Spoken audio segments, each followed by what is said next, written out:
Hello, everybody. My name is Emily. I'm the Director of Client Relations with Soapboxx. I'm here with Lily, and I'll let her introduce herself. Hey, I'm Lily. I'm the Chief Product Officer at Soapboxx. And we're here to talk to you about user-generated video content with Soleil Snyder from Stand.earth. Yeah, hi everyone. My name's Soleil. I'm from Stand.earth, which is an environmental advocacy organization. Welcome. I'm going to start sharing my screen, and we're going to run through first what user-generated content is, how you can use it, some examples from work that our other clients have done, and we're going to pass it over to Soleil, who will talk about what Stand.earth has done in partnership with Soapboxx.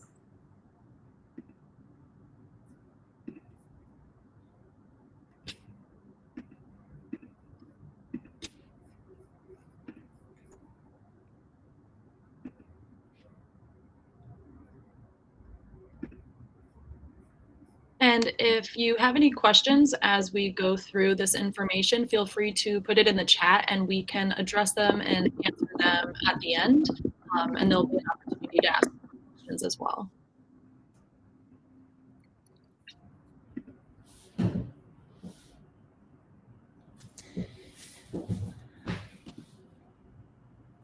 All right, so Soapboxx is a platform for aiding in the collection and distribution of user-generated video, a subset of user-generated content.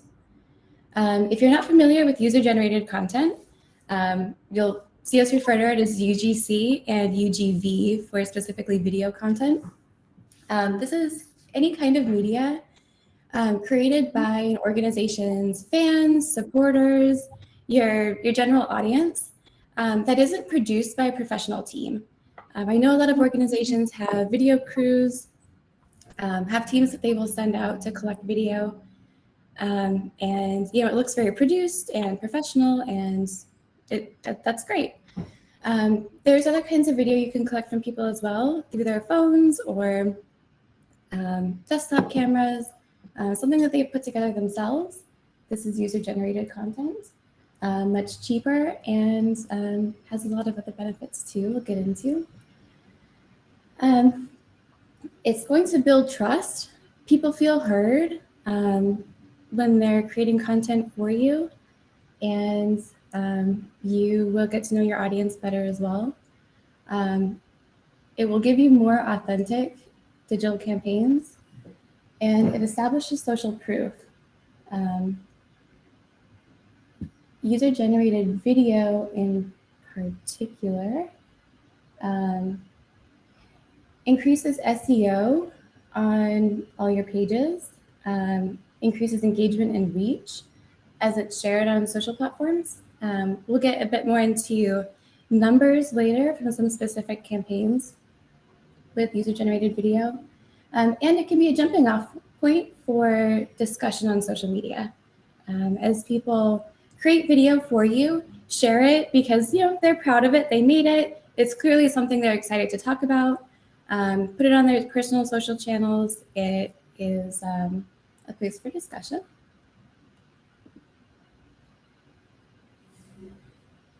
And we have some impressive metrics about video just in general on social media.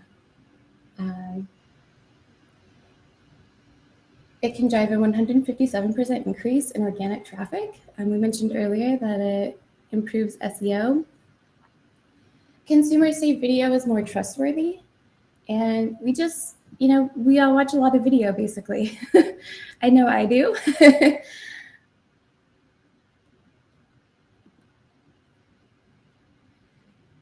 And some use cases specifically for campaigns for office. I'm going to throw it over to you, Emily. Yeah, so we'll be going over, there's many different use cases for user-generated content and especially user-generated video. Based off of this conference, we are focusing on those benefits in the advocacy and electoral campaign space. And so first we'll be talking about campaigns for office and how to use UGB to further those campaigns. And so it's an invaluable tool for collecting and disseminating messages to hard-to-reach constituent groups. So basically what it comes down to is UGB allows real people in real towns to discuss the issues that they want to see addressed in elections. They have the chance to express what they want seen in a candidate's values. And it's not just coming from paid actors. It's not just coming from people who have nothing in common with the average voter. And so people also trust members of their own community and are likely to emulate their ballot decisions. So if somebody from a rural town in the Midwest gets on a video and shares on Facebook where they have people who are also in those demographics, and they share what they want to see in an election and the solutions that they want brought forward in policy and in the elected officials, then the people around them are likely to share that video and to also maybe record a video as well. Electoral campaigns often leave key voices out of policy conversations and decision making. We see this all of the time where, once again, people who are powerful, people who have a certain level of privilege get their voices heard a little bit more during these electoral campaigns. So what UGB does is give people an opportunity to participate in policy decisions and in candidate decisions as well. Lastly, the distrust in politicians creates an opportunity for local leaders, neighbors, religious leaders, teachers, and other influential community members to step in and share their stories. And so once again, we trust the people in our communities, whether it's our neighborhood, our churches, our schools, whatever it might be. We trust those people because they know what's going on in the community, they know what's best for it, and they also know what the best solution is as well. And so if we get those people in front of a camera, recording a video and sharing it on their social media where other members of the community can share it, that's going to get those messages sent to these state level campaign offices, and hopefully they choose to uplift those stories. And so we saw this in the Biden-Harris Biden for President campaign. They were able to reach really hard to reach communities, and it helped deliver the election for President Biden. And so the Biden campaign used Soapbox's technology to activate their supporters in key counties in Pennsylvania, Nevada, Arizona, Wisconsin, and Michigan. A lot of the counties that we saw flip for Biden were communities that were using UGB to share their stories. So it created the largest tent campaign in history. Creators proudly shared their videos via social, email, text, reaching and motivating their communities with authentic content that was reflective, inspiring, and effective. So we saw this in the Hmong community. We saw this in communities in Arizona who typically would not be able to participate in these discussions. 50,000 minutes of supporter-generated videos were viewed on Facebook in the last 3 months up until the campaign, or of the campaign up until the election. Viewership for videos shared by the creator were primarily in the geographic area that the submission came from. So people that are viewing and sharing these videos are in the same communities as the people creating them. Once again, just amplifying what's needed in those smaller communities that often get left out of these decisions. 19 dashboards were supported video collection by national, relational, and 17 individual state digital teams. And so the different Biden state level and local level campaigns were able to start these local level campaigns and collect videos. And so 19 of those were created in those communities in Pennsylvania, Nevada, Arizona, and Wisconsin, and Michigan. And also they used it across many different platforms, including Facebook, Twitter, WhatsApp, iMessage, and Telegram. And so this is another way to effectively reach people where maybe you're not just running campaign ads on TV. Not everybody watches TV. A lot of people are on their phones though. And so a lot of these messages were able to reach important people. Next, we have incentivizing civic engagement. So UGB is really effective in motivating supporters, whether it's of a nonprofit or of a candidate. For some, it's money to incentivize people. For others, it's altruism, and sometimes people just want to be heard.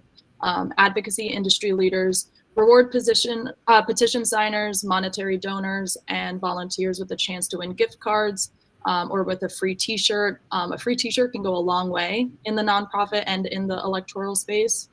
Incentivizing supporters who contribute to UGV is a simple two-way street. They share their story with you and you give their story a platform. So this is a mutually beneficial relationship between the organization or campaign and the supporter. It's safe to assume that if you put a call out for people to sign a petition, to generate an email to an elected official, to have a phone call with an elected official with a script, we can probably get them in front of a camera for 30 seconds, even if it's on their cell phone, to record a video. And then that way there's a face assigned to the message, and it's not just an anonymous text that gets repeated over and over again as a script. Passionate supporters want to be a part of your mission. They want to feel included and that their contribution matters, which it does.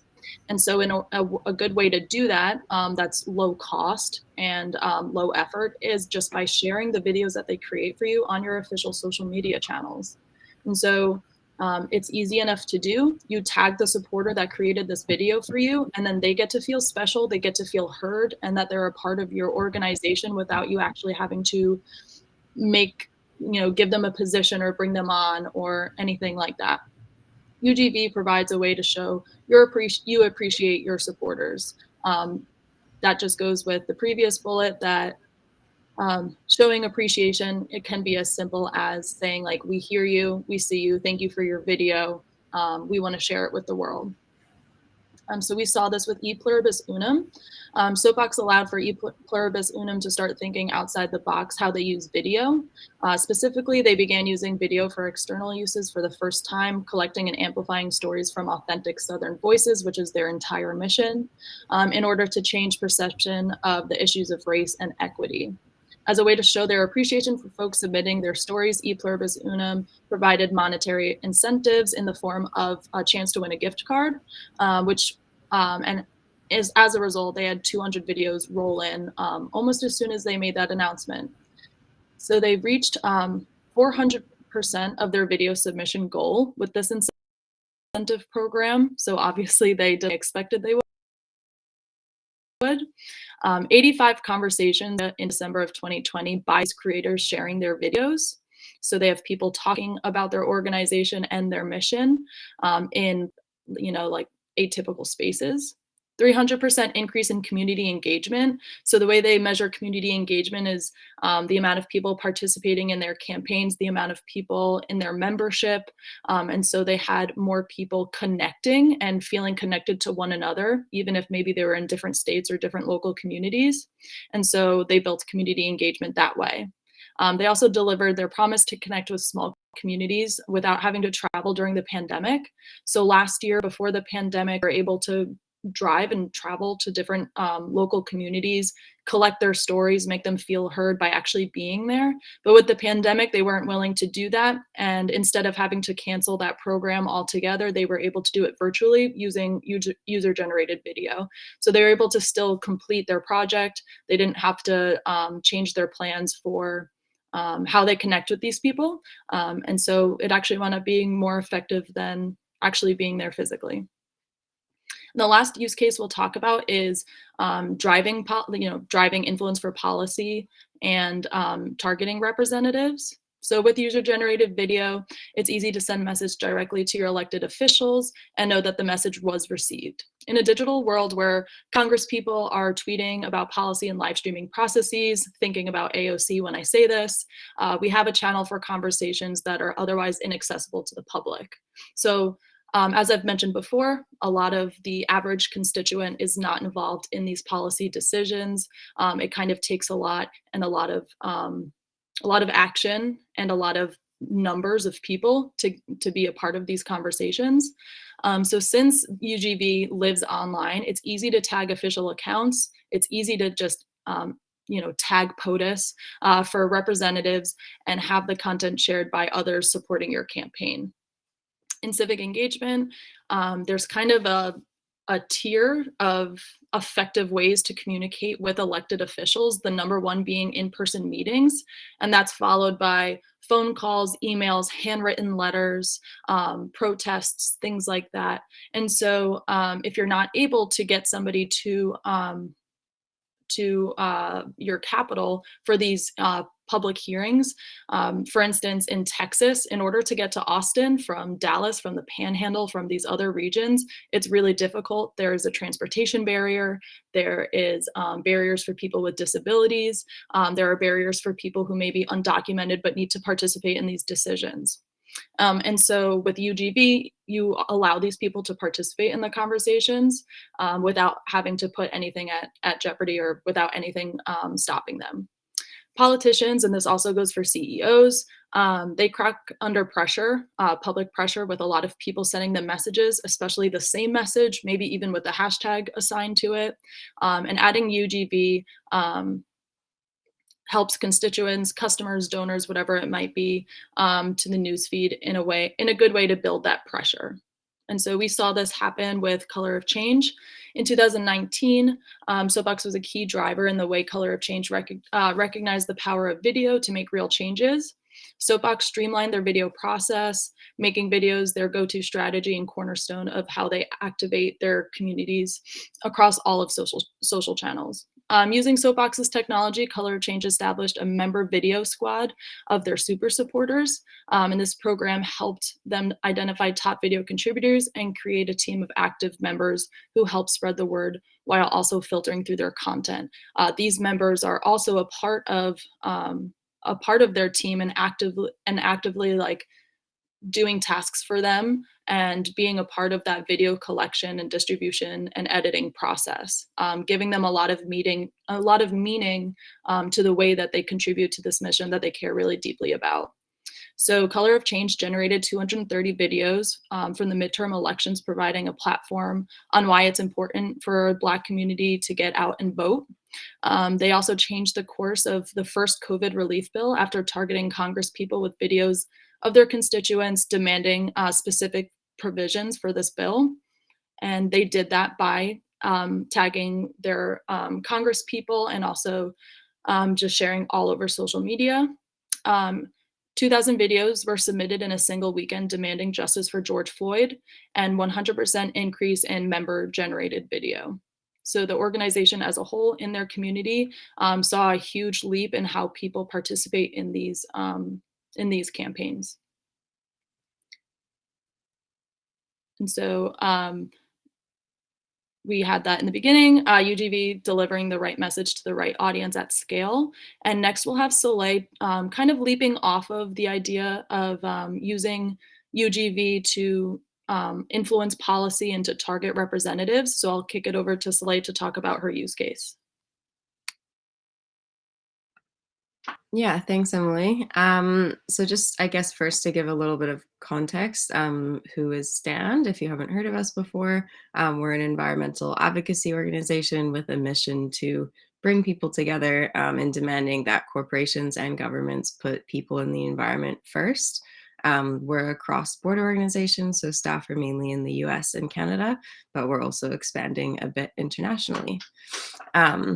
And yeah, so in the context of user-generated video, why did we start thinking about this? It kind of stemmed out of the fact that we're always on the lookout for new digital tools to add to our toolbox, and ways to keep things fresh and be innovating in this space so that we can be thinking of new ways that will be new ways to take action that will engage our members. And also pressure our campaign targets. And so we saw the potential that user-generated video had to help us generate a lot of high quality but still low effort content, because capacity is always an issue at nonprofits.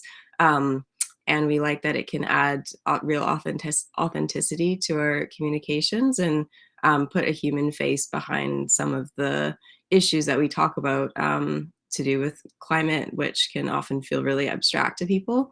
And so we really like that having a face behind some of these issues brings back the human impact of issues like climate change. And also, of course, we're always trying to make impact in the world. And so we thought it was a really interesting tactic we could try to capture the attention of our campaign targets in a new way. And so we heard about Soapboxx by attending a conference like this, and we're really inspired by what we heard there. And then we started using it in April of this year. And we saw it as an experiment. We weren't sure how it was going to go, but so far we're really happy with the results, and that's what I'm going to talk a bit more about.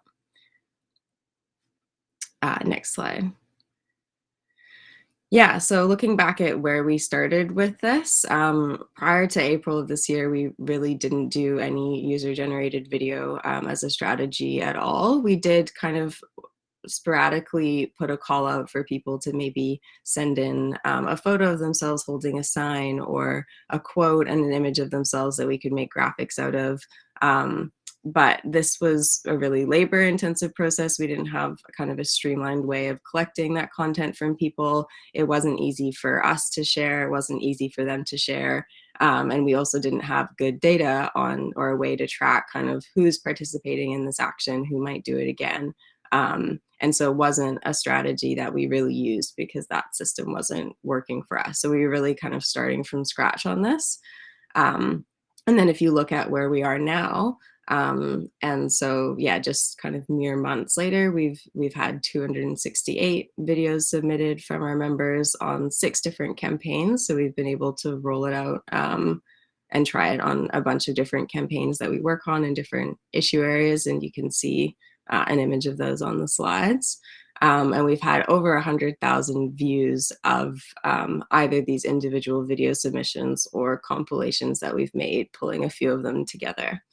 And yeah, we're really happy with these results, especially given that we'd never asked our members to do something like this before. We'd never really asked them to send us videos. We recognize that that can be intimidating. It takes more effort than some of the other things that we sometimes ask people to do, like sign a petition or send an email. And we're also a mainly digital first organization. Apart from a few campaigns, we don't have a big volunteer or organizing base. And so, yeah, I'll talk about next kind of how we got these submissions. But yeah, we were really impressed that people were willing to submit so many great videos. And then to talk about kind of, yeah, what kinds of videos people are sending in, we were really surprised when they started rolling in, and they're really heartfelt, thoughtful, often very long messages, and people are really willing to incorporate their personal experience, which is what we really love to see. And yeah, so for example, on the Trans Mountain Pipeline campaign, which is one of the campaigns I work on to try and stop the expansion of that.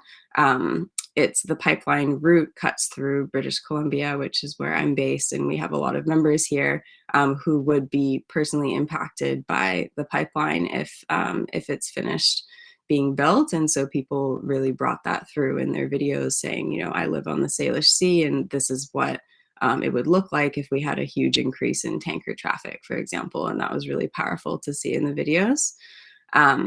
We also have used the Soapboxx and user-generated video with a lot of success on our Old Growth Forest campaign.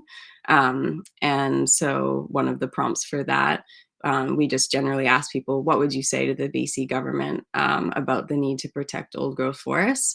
And we had people kind of recording from within a forest, really like taking it to the location, and also using Soapboxx to record their in-person actions, which is the image that you can see on the screen there. And yeah, so we've had I guess to give you a bit of an idea of the types of prompts that we'll put out to get people to send in videos is, yeah, sometimes it's a bit more general, like just give your message to the BC government, and that kind of worked because our community is quite engaged on that campaign and already really well informed. Sometimes it's more direct, just like tell Trans Mountain's insurers to drop the pipeline, keeping it really clear and simple for folks. And we've also tried it out on some of our campaigns targeting banks like RBC, and also the banks that are funding oil extraction in the Amazon. So yeah, one of the things I guess that we have been getting asked by other groups is how do we encourage submissions, because that can be the most challenging part sometimes. And so for us, email is still our main channel for driving actions generally, no matter what it is. And so naturally, that's what we did to drive submissions for user-generated video as well. Um, but it's not as simple as just sending an email and like watching the videos flood in. You have to make sure as well that you have a clear theory of change, like why it's important for people to send these videos in, why it can make an impact on the campaign, and pairing that with clear urgency, we found was really helpful. So for example, we might send out an email blast with this ask during a week of action or a period where we're building a lot of momentum, and there's maybe also some on the ground actions happening, so we can encourage people to be using Soapboxx to record at their actions. And yeah, so it's not necessarily seen as a silver bullet, like recording this video will win the whole campaign, but it's kind of an additional escalation that you can try. And so we found it quite helpful framing it that way. And you can kind of see that in the screenshot there, how we kind of would frame an email asking people for those kinds of videos.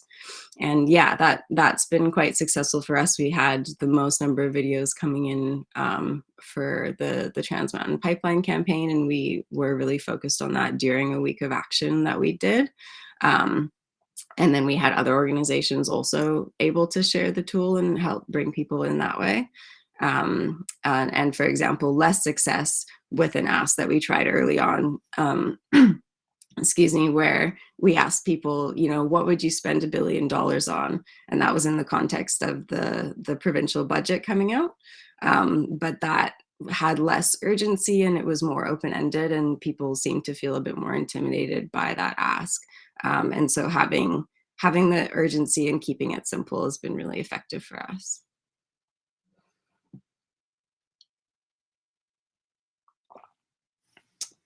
Yeah, and so how have we then used user-generated video to reach some of the initial goals that we set out? So one of our main goals has been pressuring campaign targets. We do want this tool to have an impact on our campaigns. And so one way we've approached this is selecting the top submissions we've received and then creating kind of around 1-minute compilation videos. And then we've run targeted ads using this content. So for example, on LinkedIn, it's an easy way to reach kind of employees of a specific company.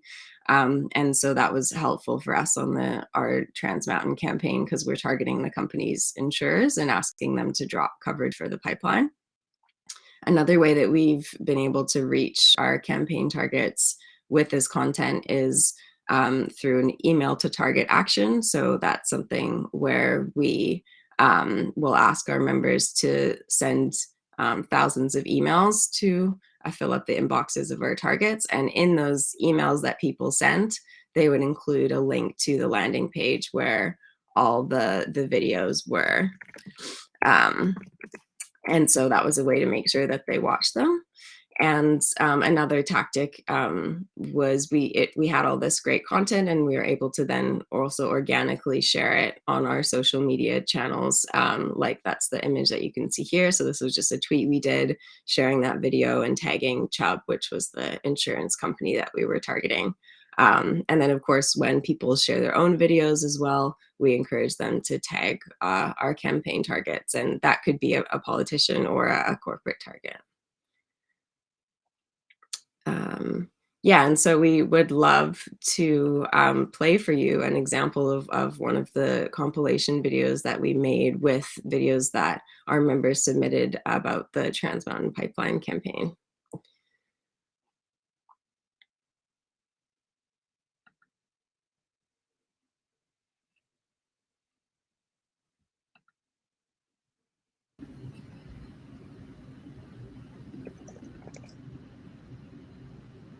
Insurers for the Trans Mountain Pipeline to stand back.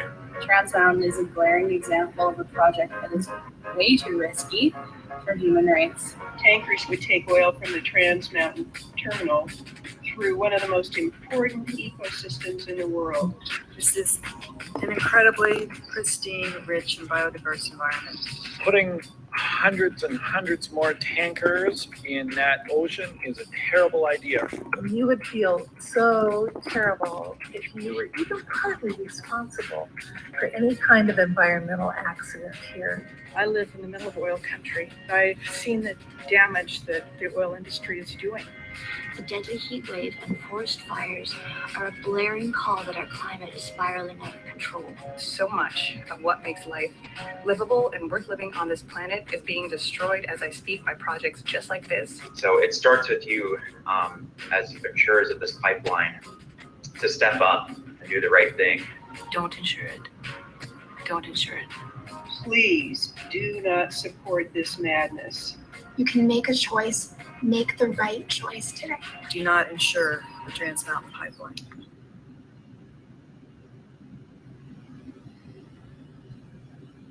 Yeah, thank you. We can go back to the same slide we were on before, but yeah, those are videos from people all across Canada and the US, but also included, I think, if you notice, there was somebody standing in front of the ocean. She was sort of speaking in her video about how she was based on the Salish Sea and one of the places where you'd see that increased tanker traffic. One of the people speaking was a marine biologist. There were people in there from Alberta where the tar sands originate, which is what would go through the pipeline. And so it was a really cool cross-section of people who are really passionate about this issue. And we were really inspired by it. And then we thought, how can we best use this to make sure it's seen by the company that we're targeting with it? And we found LinkedIn ads a helpful way of doing that. And so yeah, we were able to target senior employees specifically at Chubb and in the Lloyd's marketplace, who are both insurers of the pipeline. And we've also repeated this tactic on other campaigns. So we made another compilation video out of submissions that people made targeting RBC, the bank, and also then rolled that out on LinkedIn. So that's been really effective for us. And yeah, without spending very much money at all, we got almost 80,000 views of this video by our campaign targets. So all mostly senior executives at the company. And yeah, almost 100,000 impressions and 200 clicks through to our website where we had more information about the companies that had already stopped insuring the pipeline. And then our second goal, and something that we've been focused on with the user-generated video, is kind of to what Emily and Lily were speaking about earlier, in terms of building community and showing appreciation and building a sense of connection with people. And so we also wanted to make sure our members saw themselves reflected in the video, saw that their videos could get used in this way and could really have a big impact. And so to make sure they saw it, we also ran Facebook ads targeting our existing community members. And we also sent an email blast to them asking them to watch and share the video. And then we can see through Soapboxx in the Insights tab that the people who submitted videos were sharing them across a range of platforms as well. So mostly Facebook and Twitter, but also a bit of Instagram, WhatsApp, Telegram, and over email. And yeah, on Facebook, the video got almost 16,000, almost 12,000 views, reached almost 16,000 people, had almost 1,000 kind of reactions, comments, and shares. And it also did result in some more people signing our petition, pressuring insurance companies, although our main goal with this was video views. And we did also upload the video to Twitter and Instagram. And so posting on our own social channels, we did tag the companies, but we were really thinking of making sure that our own community saw it and felt connected in that way. And then what what was the point of all this? What impact did we have? It's often really hard to measure the impact of specific tactics, but in this case, there's a really cool story behind it. So we published this Trans Mountain Insurance compilation video in August of this year. We were ramping up to this August 31st deadline that exists for insurance companies to commit to renewing their insurance for the pipeline. And we were mainly targeting Chubb with this video, so in all our social media posts and with those LinkedIn ads, because they're a known insurer of the pipeline. And then very shortly after, in September, Chubb ended up publicly confirming they had cut ties and would no longer be insuring the Trans Mountain Pipeline.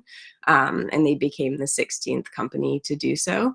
And so that was really exciting. And you can never, attribute one particular thing, but we like to think that this video played a part.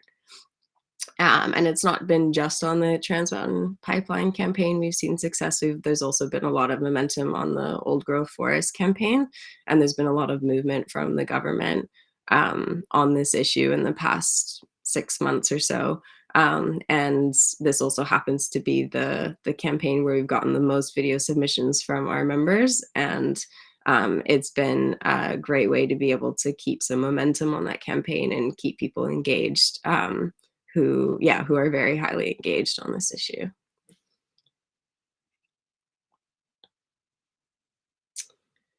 And what are we planning next? So we're really happy with how this experiment has gone so far, and we want to do more with it next year.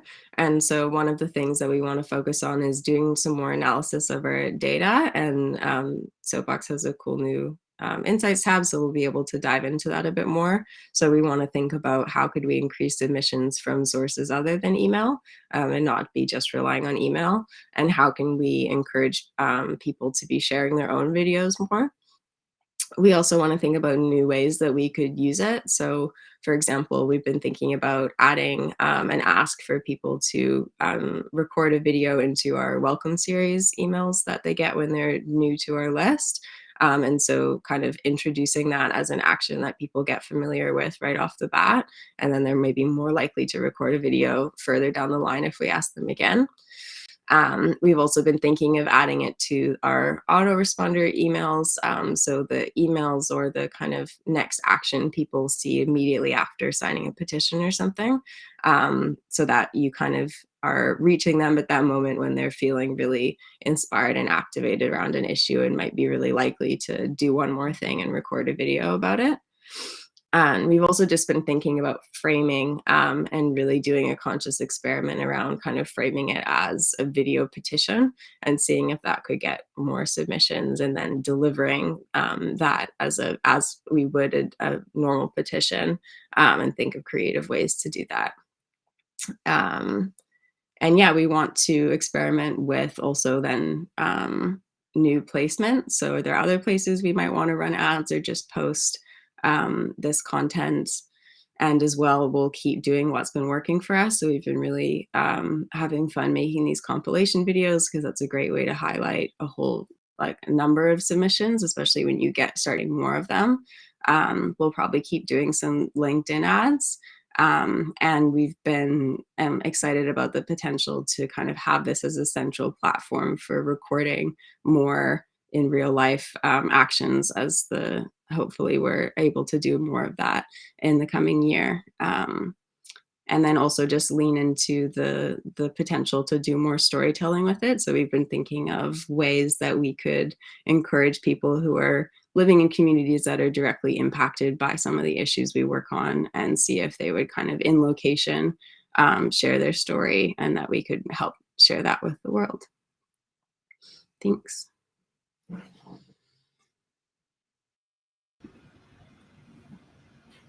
So at this time, if anybody has any questions that they want to put in the chat, we can use the rest of the time to answer them.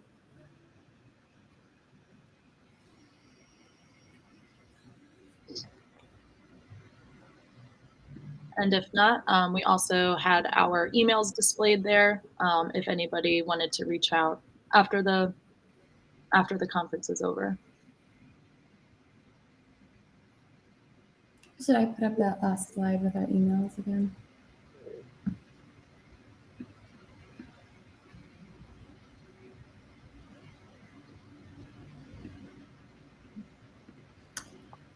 So wait, does Stand.earth take in donations in December when everyone else does their donations push?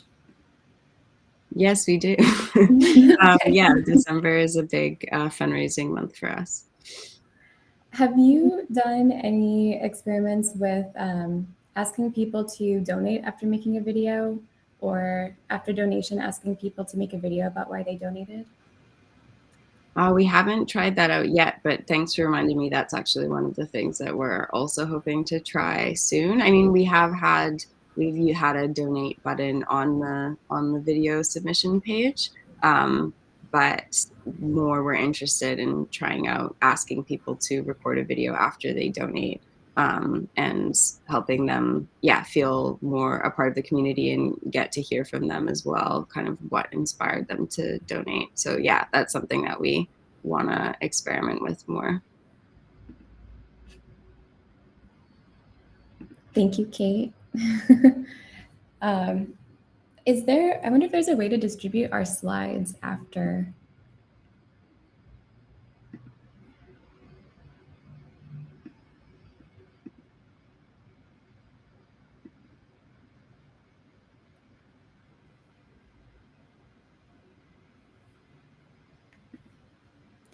Slides will be posted on the website.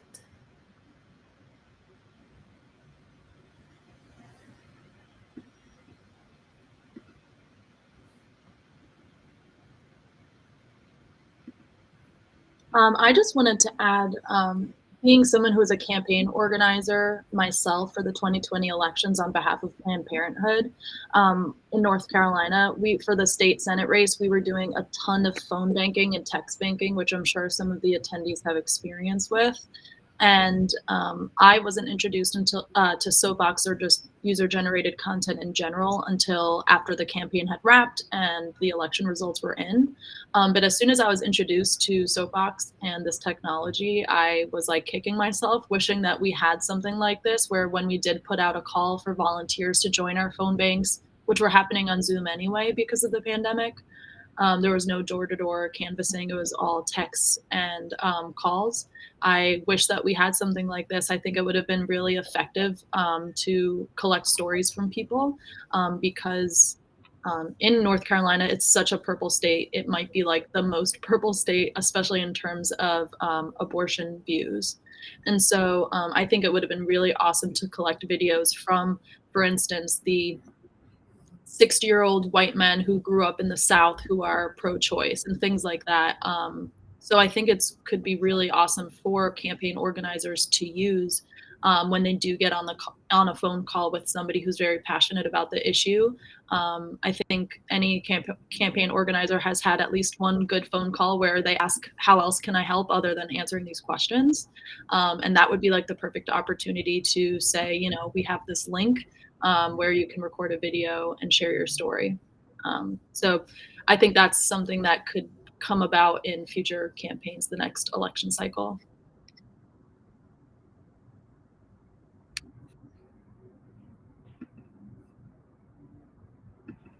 I was also just going to add, if anyone is interested in seeing that video again, if it went by too fast, it lives on our YouTube channel under Facebook.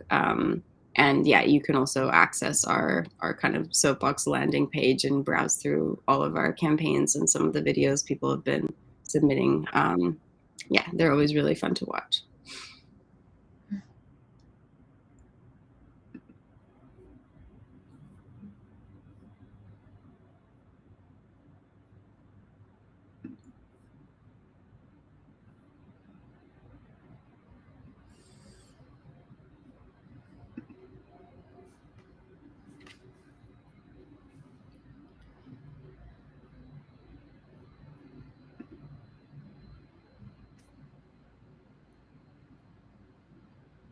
If there aren't any more, I was just going to say, if there aren't any questions, we can certainly wrap up early, and you'll be able to access the presentation on the website. I am curious if we do still have folks here if this was the first time you've heard about user-generated content or user-generated video, it would be kind of cool to know if this was the first time you're hearing of it or learning more about what it actually is and what it can do. If you want to like drop in, if you don't have a question but want to share that it was your first time hearing about it, that would be interesting to know as well. But if not, we can certainly wrap up early.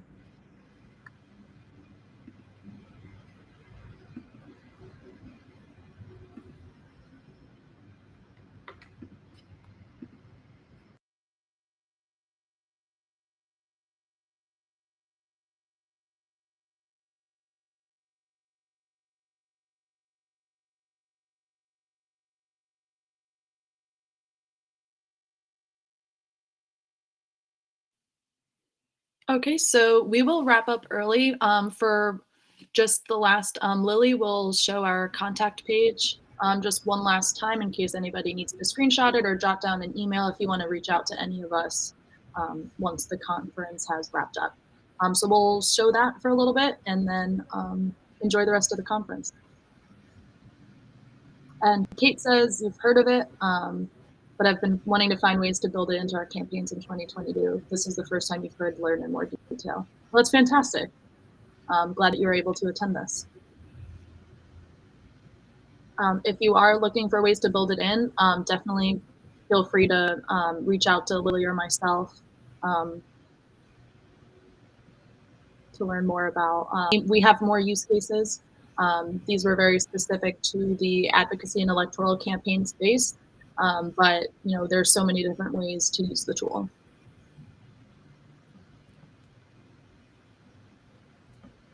Thank you, everybody. Thank you.